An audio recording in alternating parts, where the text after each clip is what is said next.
Thank you, Cahirlock. Cahirlock, I'd like to start by congratulating Deputy Healy for bringing this motion before the House and say that I'm delighted to be a co-signatory of the motion. The programme for government states the following. We will ensure that the network of post offices around the country is maintained and that communities have access to adequate postal services in their locality. It is disappointing, therefore, that the government is refusing to accept this very sensible motion before the House this evening. We all accept that a well-functioning post office network is essential to communities the length and breadth of the country, but that network is under immense pressure. Minister, as you know, 209 post offices and sub-post offices closed between 2006 and 2012. And as I'm sure you're very aware, the Grant Thornton report warns of the potential closure of another 557 post offices if the post office loses the social welfare contract.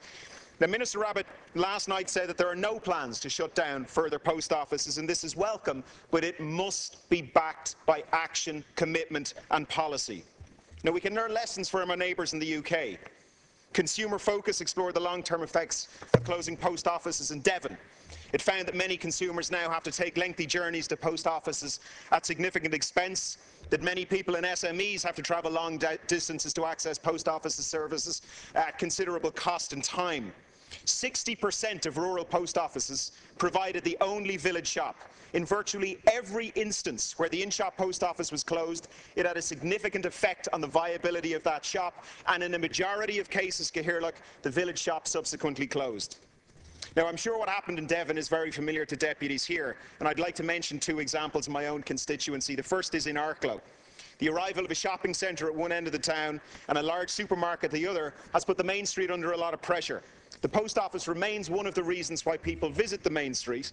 To An Post's credit, they are installing a disability ramp and upgrading the interior, and they acknowledge the importance of the post office to the Arklow main street. But this post office, as with so many other around the country, is under pressure, and any move to close it would be a disaster.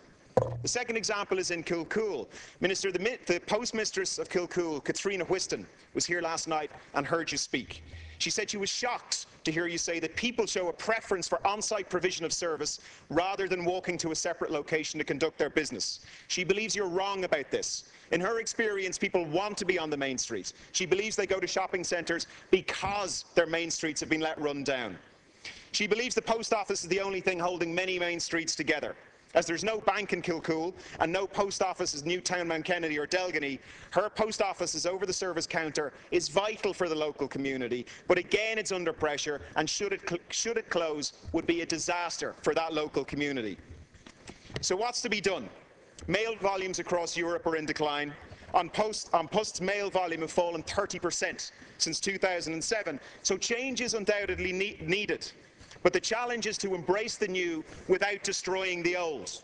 We need, Minister, to renew the post office for the digital age without destroying the bricks and mortar businesses in our towns and villages. An Post, to its credit, is trialling some innovative products. There's the online shopping channel, foreign exchange, post phone and an SME digital trading platform. A lot of good work is going on by An Post and by the postmasters, but they need government support. They are asking the government, they are asking you, Minister, to come up with a plan, to lay out a vision for the future and a way of getting there. We need an inclusive debate with the Minister, with the Oireachtas, the postmasters, An Post, the CWU and representatives of the local communities. And in that light, Minister, Deputy Healy's motion is entirely sensible.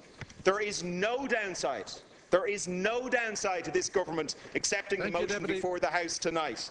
The government should do so, and in an act of good faith to all stakeholders, it should withdraw its counter motion and accept the motion before the House from Deputy Healy. Thank you.